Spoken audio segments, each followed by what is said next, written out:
sa aking maliit na kitchen. I'm making gulo pa ang aming tofu. Tokwa.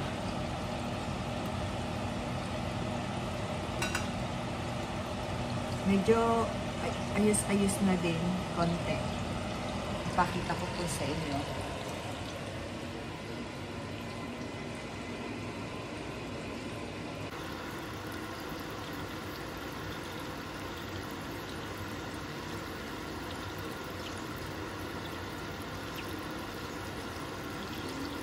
Luto tayo ng tokwa.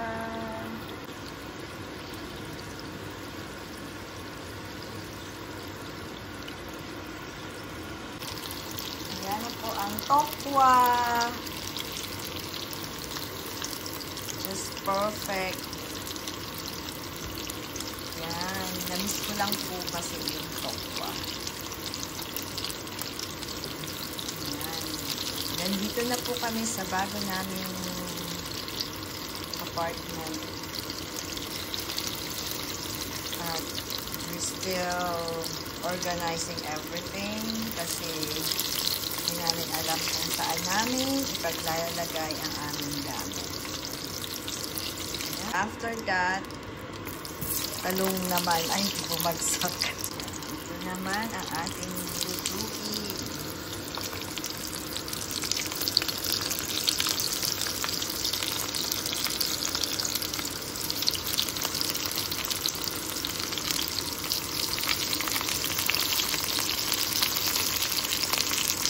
Medyo maayos na po yung aming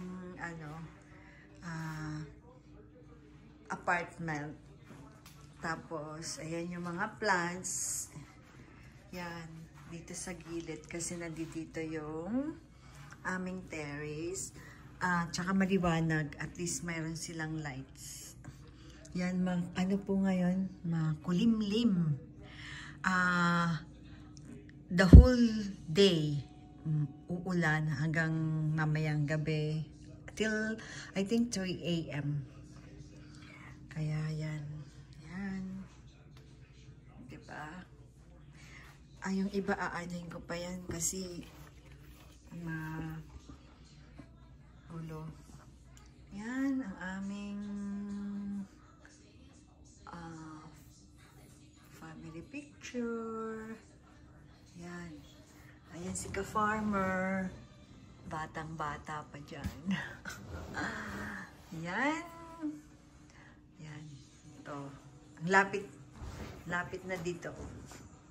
Tapos, yung kitchen. Yan. Hindi pa masyadong maayos kasi yan. Ayan.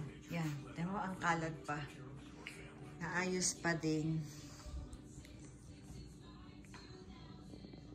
Yan ang aming Minky, nilalamig. Naninibago po siya. Gusto niyang umuwi dun sa lumang apartment kasi since baby siya, ilang taon na siya ngayon, 9 years old, dun lang siya. Parang naninibago. New Year! Dapat po kami ay simpleng hindi naman, yung tipong di kami mag-order na lang kami kung ano. Ewan ko bakit biglang sabi nung kapatid ko maghahanda raw siya. Hindi naman handang-handa. Yung simple salo-salo kasi may pupuntang friend. So, sabi nila kailangan daw may malagkit. Making yung malagkit. Tapos ito, magkakare-kare daw kami, pinapalambot ko. Tapos, ano pa bang mga nagawa ko na yung buko salad. Rep, yung buko salad, nagawa ko na. Ano pa ba? Yun lang po. Lalagay ko na dito yung glutinous rice. Yan, sana tama to. Hindi pumalpak. Kasi ano lang to. Pacham-pacham.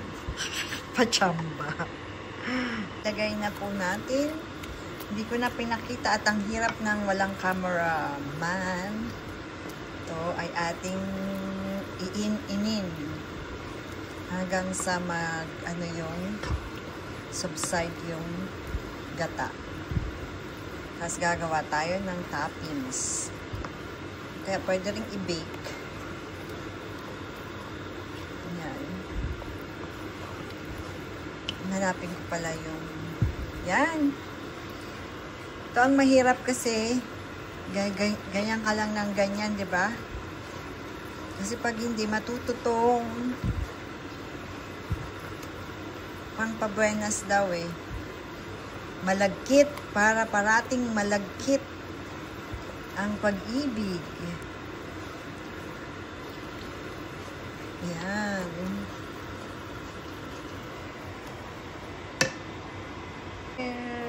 Naplanta ko na, and then I'm making toppings. There. Yan. Toppings na lang. And gagawa ko ng kasaba. Puro dessert. Busy! Ayan. Yung aking hindi pa. Let's see. Yung aking, ano ba yan? Kasaba cake. Wait, tapos ito, seafood. May kare-kare. I'm busy with my, tapos ang gulo pa ng aking bahay. Yan.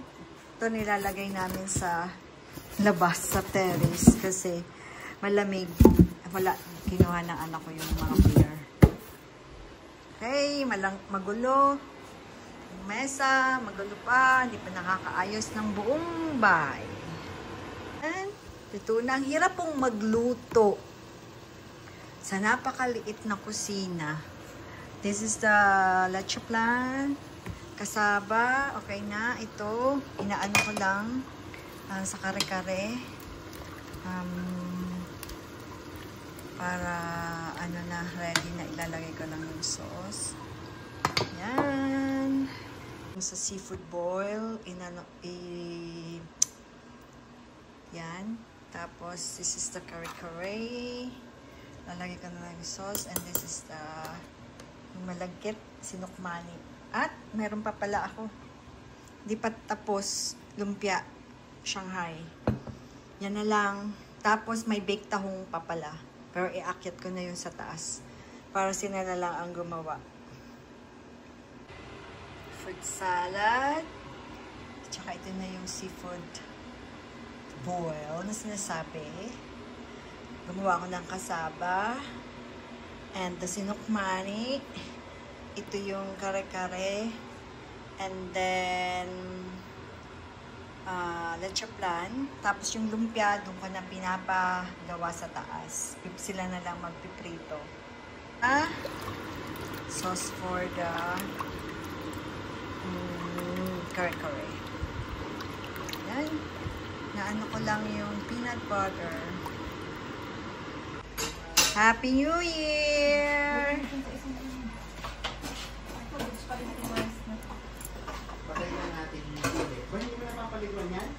Happy New Year! Ayan na.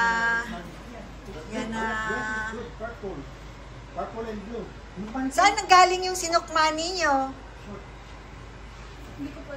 Ay, sa akin na siya ni. Baka nawala. Hindi nga na. Yan. Magulo pa po, pero slowly but surely. Yan. Tapos dito, Yan. punta ka ng bed. Ayan.